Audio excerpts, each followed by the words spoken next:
السلام عليكم ورحمة الله وبركاته. أي تركيبة هنفكر ونشتغل فيها لن تخرج عن المكونات اللي احنا هنقولها دي.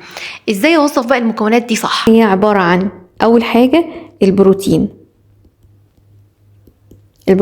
اللي أنا بستخدمه في التركيبة بتاعتي. البروتين ده يا جماعة اللي هو شبه ايه؟ زي مثلا الهيدرولايزد، هتلاقي أنا بستخدم هيدرولايزد، مثلا يقولك هيدرولايزد كيراتين مثلا، او يقول لك انا هحط في التركيبه بتاعتي سلك بروتين، او يقول لك انا هستخدم كولاجين، انا هحط كولاجين في التركيبه بتاعتي، او هحط ويت بروتين. دي حاجات كلها بتستخدم في لا اما كريم عادي لا اما حمام كريم. يبقى البروتينات اللي هي زي دي البروتينات. البروتين ده فايدته او بيعمل ايه؟ البروتين الفايده بتاعته انه بيملي الفراغات بتاع اللي بين اللي داخل الشعرايه، فراغات اللي داخل الشعرايه. احنا قلنا ان عندي طبقه كده اللي هي طبقه الكورتكس، بتبقى بالشكل ده اهي.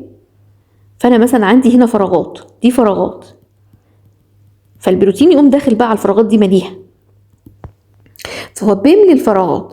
مهمه جدا في حالات الشعر، يعني مهم الموضوع ده في حالات الشعر ايه؟ المتقصف والهايش والضعيف. احط له بقى انا الشعر ظاهر لي اهو، شعري كده ابن حلال، واحده جايه لي بنت حلال كده ولقيت لي شعرها هايش وضعيف ومتقصف، يبقى انا هقول التركيبه بتاعتي لازم احط فيها بروتين. تمام.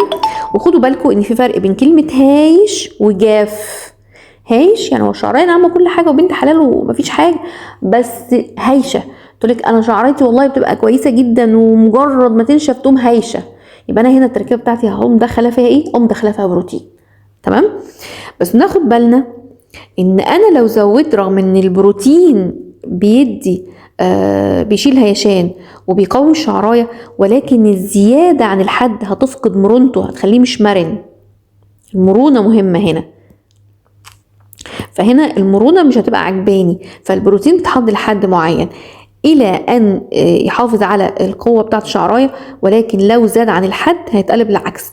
فهنا علشان اظبط البروتين لازم استخدم المنتج اللي جاي ده، اللي هو استخدم هيموكتانتس. الهيموكتانت بتاعتي اللي هي المرطبات مع البروتين عشان ادي توازن بين البروتين والترطيب. المرطبات زي ايه؟ خلينا نشوف مرطبات زي ايه. زي الجليسرين، زي الالوفيرا، زي البنسينول، زي العسل، في ناس بتحط عسل. فهنا انا بقى ايه؟ لازم اوازن بين البروتين وده. طب وظيفه المرطبات ايه؟ بتعمل ايه المرطبات دي؟ بتدي بتخلي الشعرايه طريه، بتدي طراوه كده للشعرايه، دي حاجه حلوه قوي يعني. بتبقى هنا نقطه لازم ناخد بالنا منها. الهيموكتانت دي الهدف منها ان بتاخد الرطوبه من الجو، وبتدي الرطوبه، بتاخد الرطوبه بتاعتي من الجو وتديها للشعرايه، فيبقى هي بتدي رطوبه للشعرايه من الجو. طب لو الجو ده جاف، لو الجو اللي عندي جاف، ايه اللي هيحصل؟ الهيموكتانت نفسه اللي انا حطاه هتاخد الرطوبه من الشعرايه وتديها للجو.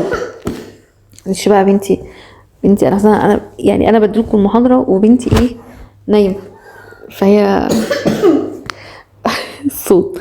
فبعدين يبقى هنا الهيموكتانت هنا هياخد الرطوبه من الشعرايه ويديها للجو لو في الجو جاف. يبقى انا اخد بالي ان لو شعرايتي جافه هدي مرطبات، ولكن لو الجو نفسه جاف يبقى المرطبات هنا هتدي نتيجه عكسيه، لان هو الجليسرين بيعمل كده، مش بيرطب، هو بياخد رطوبه، يسحب رطوبه من المكان اللي رطوبته اقل للمكان اللي رطوبته اعلى للمكان اللي رطوبته اقل. فيبقى انا هنا محتاجه مع الرطوبه اوازن عنصر مهم قوي معايا، اللي هو الزيوت والدهون اللي بنسميها ايموليانت. في فرق بين كلمه هيموكتانت وايموليانت. الايموليانت زي ايه بقى؟ زي الزيوت الخفيفه مثلا، او الزيوت عموما خفيفه. لو المساميه بتاعتي قليله بستخدم زيوت خفيفه، لو زيوت تقيله ومساميه عاليه يبقى انا بستخدم زيوت ودهون. في حالات اللي هنا لو الجو بتاعي جاف، يبقى الناس اللي جوهم جاف وهعمل لهم كريم فيه ترطيب، يبقى انا هديلهم مرطب صحيح، ولكن بعد كده لازم اغلف، اقول لهم غلفوا شعركم بزيت عشان ما يفقدش الرطوبه بتاعته للجو. فهمنا كده؟ ناخد بعد كده العنصر اللي بعد كده اللي هو السيليكونات. السيليكونات بتدي نعومه سريعه للشعر، تدي ملمس ناعم فوري للشعر، بتغلف الشعريه وبتحميها من الحراره. والامثله اللي عليها السايكلوبنتا سايلوكسان والدايميثيكون. وننتهي عند الجزء ده واكمل لكم في الجزء الجاي ان شاء الله علشان ما انتوش